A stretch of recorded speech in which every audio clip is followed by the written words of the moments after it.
Hello hi ಎಲ್ಲರಿಗೂ ನಮಸ್ಕಾರ. ತುಂಬ ದಿನ ಆದಮೇಲೆ ವಿಡಿಯೋ ಅಪ್ಲೋಡ್ ಮಾಡ್ತಾ ಇದ್ದೇನೆ. ಕೆಲವೊಂದು ಕೆಲಸಗಳ ಕಾರಣದಿಂದ ವಿಡಿಯೋ ಅಪ್ಲೋಡ್ ಮಾಡೋಕ್ಕಾಗಲಿಲ್ಲ. ನನ್ನ ವಿಷಯ ಏನಂದರೆ ವಿಡಿಯೋ ಎಡಿಟಿಂಗು ಕುಕ್ಕಿಂಗು ಎಲ್ಲ ನಾನು ಒಬ್ಬಳೇ ಮಾಡ್ಕೊಳ್ಳೋದ್ರಿಂದ ಟೈಮ್ ಸಿಗದೆ ವಿಡಿಯೋ ಅಪ್ಲೋಡ್ ಮಾಡೋಕ್ಕಾಗಲಿಲ್ಲ. ಇವತ್ತು ನಾವು ಗಿಣ್ಣು ಯಾವ ರೀತಿ ಮಾಡೋದು ಅಂತ ನೋಡೋಣ. ಅದಕ್ಕೆ ಏನೇನು ಬೇಕಪ್ಪ ಅಂದರೆ 2 ಲೀಟ್ರಷ್ಟು ಗಿಣ್ಣು ಹಾಲು ತೊಗೊಂಡಿದ್ದೀನಿ. ಇದು 4 ದಿನ ಆದಮೇಲೆ ನಾನು ತೊಗೊಂಡಿದ್ದೀನಿ. ಅದೇ ಆದರೆ ಚೆನ್ನಾಗಿರುತ್ತೆ. ಮತ್ತು 250 ಗ್ರಾಮ್ನಷ್ಟು ಅಂದರೆ 1/4 kg ಅವಲಕ್ಕಿ ತೊಗೊಂಡಿದ್ದೀನಿ. 100 ಗ್ರಾಮು ಅಥವಾ ಅದಕ್ಕಿಂತ ಕಡಿಮೆ ಕಡಲೆ ಬೀಜ, 2 ಹೋಳು ಒಣಗಿದ ಕೊಬ್ಬರಿ, ಅರ್ಧ kg ಬೆಲ್ಲ ತೊಗೊಂಡಿದ್ದೀನಿ.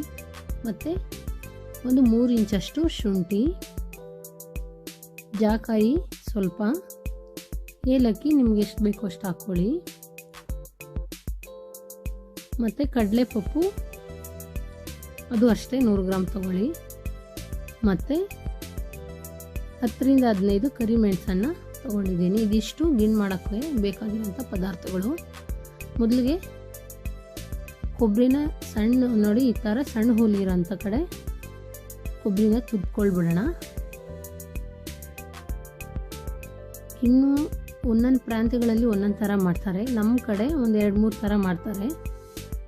ಅದರಲ್ಲಿ ಒಂದು ಥರದ್ದು ಸ್ಟೀಮ್ಡ್ ಗಿಣ್ಣು ಅಂತ ಆಲ್ರೆಡಿ ಯೂಟ್ಯೂಬ್ ಶಾರ್ಟ್ಸಲ್ಲಿ ಅಪ್ಲೋಡ್ ಮಾಡಿದ್ದೀನಿ, ಬೇಕಿದ್ರೆ ನೋಡ್ಕೊಳ್ಳಿ. ಈಗ ಅವಲಕ್ಕಿನ ನಾವು ಹುರ್ಕೊಳ್ಬೇಕಾಗುತ್ತೆ. ಯಾವ ರೀತಿ ಅಂದರೆ ಲೈಟು ಬ್ರೌನ್ ಬರಬೇಕಂದ್ರೆ ಜಾಸ್ತಿ ಉರಿಬಾರ್ದು, ಸ್ವಲ್ಪ ಅದು ಘಮ ಬರುತ್ತೆ ಉರಿತಾ ಇದ್ದಂಗೆ. ಆ ಘಮ ಬರೋವರೆಗೂ ಹುರ್ಕೊಂಡ್ರೆ ಸಾಕಾಗುತ್ತೆ. ಅವಲಕ್ಕಿ ಹುರ್ಕೊಂಡಿದ್ದಾಯ್ತು. ಈಗ ಕಡಲೆ ಬೀಜನೂ ಸಹ ಹುರ್ಕೊಳ್ತಾ ಇದ್ದೀನಿ. ಅದು ಸಹ ಒಂದು ಬೌಲ್ಗೆ ಹಾಕಿ ಇಟ್ಕೊಳ್ಳೋಣ. ಈಗ ನಾನು ಉರಿ ಏನು ಹತ್ತಿಸಿಲ್ಲ, ಆಫ್ ಮಾಡಿದ್ದೀನಿ ಸ್ಟವ್ನ. ಆ ಬಾಣಲಿಯಲ್ಲಿರೋ ಬಿಸಿಗೆ ಈ ಕಡಲೆಪಪ್ಪು ಸ್ವಲ್ಪ ಹಾಗೆ ಬಿಸಿ ಮಾಡ್ಕೊಳ್ತಾ ಇದ್ದೀನಿ, ಫ್ಲೇವರ್ ಚೆನ್ನಾಗಿರುತ್ತೆ ಅಂತ. ಇದೆಲ್ಲ ಆದಮೇಲೆ ಒಲೆ ಮೇಲೆ ಒಂದು ದಪ್ಪ ತಳ ಇರೋಂಥ ಪಾತ್ರೆ ಇಟ್ಟು ಸ್ಟ್ರೈನರ್ ಮುಖಾಂತರ ಹಾಲನ್ನು ಸೋದಿಸ್ಕೊಳ್ಬೇಕು. ಯಾಕಂದರೆ ಏನಾದರೂ ಡಸ್ಟ್ ಇದ್ದರೆ ನೀಟಾಗಿರುತ್ತೆ ಅಂತ. ನೋಡಿ ಕೊಬ್ಬರಿ ಎಲ್ಲ ತುರ್ಕೊಂಡಿದ್ದಾಯ್ತು. ಈಗ ಶುಂಠಿ ತುರ್ಕೊಳ್ತಾ ಇದ್ದೀನಿ. ಹಾಲು ಕಾಯ್ತಾ ಇರಲಿ. ಗಿಣ್ಣನ್ನು ಯಾವುದೇ ಕಾರಣಕ್ಕೂ ದಪ್ಪ ಉರಿಯಲ್ಲಿ ಮಾಡ್ಕೊಳ್ಬಾರ್ದು, ಸಣ್ಣ ಉರಿನಲ್ಲೇ ಗಿಣ್ಣನ್ನು ಮಾಡಬೇಕು. ಹಾಲು ಸಣ್ಣ ಉರಿಯಲ್ಲಿ ಕಾಯ್ತಾ ಇದೆ. ಅಷ್ಟರಲ್ಲಿ ಈ ಕಡಲೆಪಪ್ಪು ಕಡಲೆ ಬೀಜ ಈ ರೀತಿ ತರಿಯಾಗಿ ಪುಡಿ ಮಾಡ್ಕೊಳ್ಬೇಕು. ಯಾವುದೇ ಕಾರಣಕ್ಕೂ ನುಣ್ಣಗೆ ಪುಡಿ ಮಾಡ್ಕೊಳ್ಬೇಡಿ. ಅದು ತಿನ್ಬೇಕಾದ್ರೆ ಆ ಪೀಸು ಬಾಯಲ್ಲಿ ಸಿಗ್ತಾ ಇರೋ ತುಂಬ ಚೆನ್ನಾಗಿರುತ್ತೆ ಫ್ಲೇವರು. ನೋಡಿ ಹಾಲು ಕಾಯ್ತಾ ಇದೆ. ಎಲ್ಲಿವರೆಗೂ ಕಾಯಿಸ್ಕೊಳ್ಬೇಕಂದ್ರೆ 2 ಲೀಟ್ರ್ ಇರೋಂಥ ಹಾಲು 1 ಲೀಟ್ರ್ ಆಗೋವರೆಗೂ ಕಾಯಿಸ್ಕೊಳ್ಬೇಕು. ಆ ಕಲ್ಲರು ಸಹ ನೋಡಿ ನಿಮಗೆ ಗೊತ್ತಾಗ್ತಾ ಇದೆ ಚೇಂಜ್ ಆಗಿದೆ. ಹಾಗೆ ಕಾಯಿಸ್ಕೊಳ್ಳೋದ್ರಿಂದನೇ ಗಿಣ್ಣಿಗೆ ಟೇಸ್ಟ್ ಬರೋದು. ತುರಿದಿಟ್ಕೊಂಡಿದ್ದಂಥ ಶುಂಠಿ ಮತ್ತು ಜಜ್ಜಿಟ್ಕೊಂಡಿದ್ದಂಥ ಕರಿಮೆಣಸನ್ನು ಹಾಕಿ ತಿರುಗಿಸ್ತಾ ಇದ್ದೀನಿ. ಇದು ಒಂದು ಕುದಿ ಬರೋವರೆಗೂ ಕುದಿಸ್ಕೊಂಡು ನಂತರ ಹುರಿದಿಟ್ಕೊಂಡಿದ್ವಲ್ಲ ಅವಲಕ್ಕಿ ನೋಡಿ ಈ ಕಲರ್ ಬರೋವರೆಗೂ ಹುರಿದ್ರೆ ಸಾಕು, ಜಾಸ್ತಿ ಹುರಿಯೋದು ಬೇಡ ಅವಲಕ್ಕಿ. ಅದನ್ನು ಹಾಕ್ಕೊಳ್ತಾ ಇದ್ದೀನಿ. ಈಗ ಒಂದ್ಸರಿ ಚೆನ್ನಾಗಿ ತಿರುಗಿಸ್ಕೊಡ್ಬೇಕು. ಸ್ಟಾರ್ಟಿಂಗ್ ನಾವು ಹಾಲಿಟ್ಟಾಗ ಕೈ ಬಿಡದೆ ಆಡಿಸ್ತಾ ಇರಬೇಕು, ಯಾಕಂದರೆ ದಪ್ಪ ಒಡ್ಬಿಡುತ್ತೆ. ಕೈ ತಿರುಗಿಸೋದ್ರಿಂದ ಸಣ್ಣದಾಗಿ ಅದು ಇದಾಗುತ್ತೆ. 1 ಕುದಿ 2 ಕುದಿ ಬರೋವರೆಗೂ ಕೈ ಆಡಿಸಿದ್ರೆ ಸಾಕು, ಆಮೇಲೆ ಏನಾಗೋದಿಲ್ಲ, ಕುದಿಯುತ್ತೆ ಅದೇ. ಈಗ ಒಂದು ಪ್ಲೇಟ್ ಮುಚ್ಚಿ ಸಣ್ಣ ಉರಿನಲ್ಲೇ ಬೇಯಿಸ್ಕೊಳ್ತಾ ಇದ್ದೀನಿ ನಾನು. ಉರಿ ಎತ್ತಬಾರ್ದು ಯಾವುದೇ ಕಾರಣಕ್ಕೂ, ಯಾಕಂದರೆ ತಳ ಹಿಡಿಯೋಂಥ ಚಾನ್ಸ್ ಇರುತ್ತೆ. ಹಾಲಲ್ವ ಇದು, ತಳ ಹಿಡಿದ್ರೆ ಚೆನ್ನಾಗಿರೋದಿಲ್ಲ. ನೋಡಿ ಈ ಕನ್ಸಿಸ್ಟೆನ್ಸಿ ಬಂದಮೇಲೆ, ಸ್ವಲ್ಪ ಗಟ್ಟಿ ಬಂದಮೇಲೆ ಅರ್ಧ kg ಅಷ್ಟು ಬೆಲ್ಲ ಹಾಕ್ಕೊಳ್ತಾ ಇದ್ದೀನಿ. ಒಂದು 600 ಗ್ರಾಮ್ದಷ್ಟು ಜಜ್ಜಿಟ್ಕೊಂಡಿದ್ದೆ.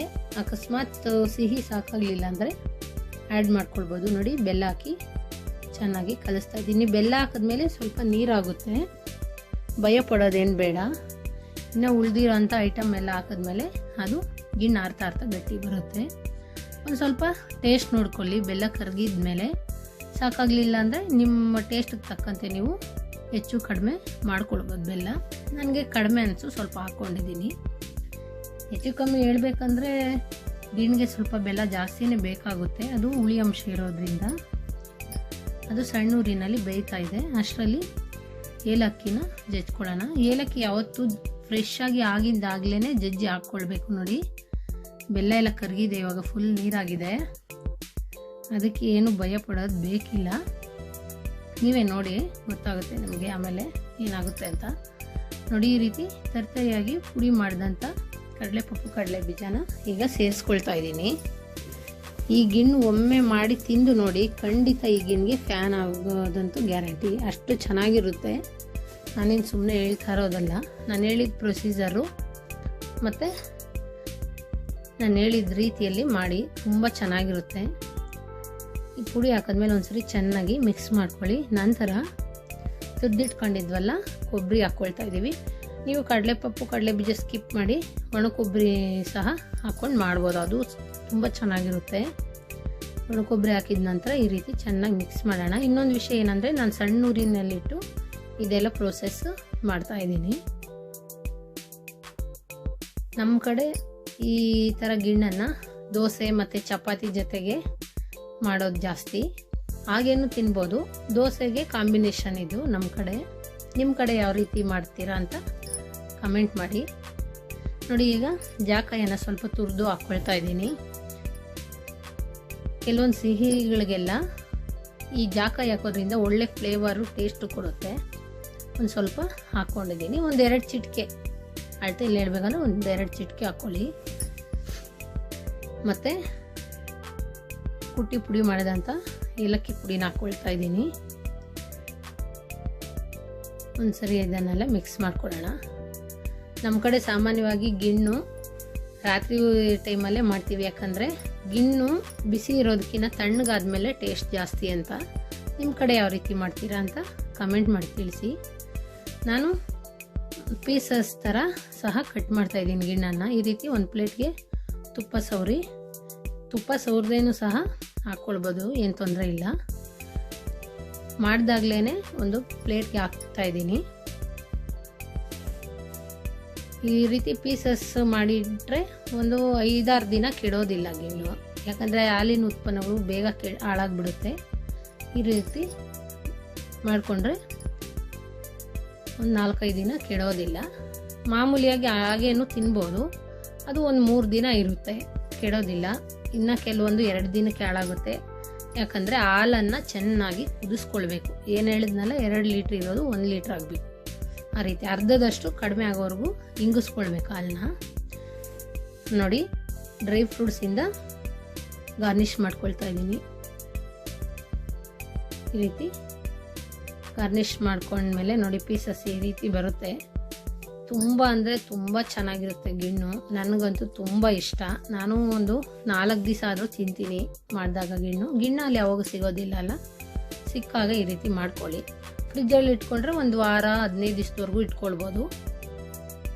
ನೋಡಿ ಈಗ ಮಾರನೇ ದಿನ ಬೆಳಗ್ಗೆ ಪೀಸಸ್ ಮಾಡ್ತಾ ಇದ್ದೀನಿ. ನೋಡಿ ಪೀಸಸ್ ಎಷ್ಟು ನೀಟಾಗಿ ಬರ್ತಾ ಇದೆ. ಎಲ್ಲರಿಗೂ ನಮಸ್ಕಾರ.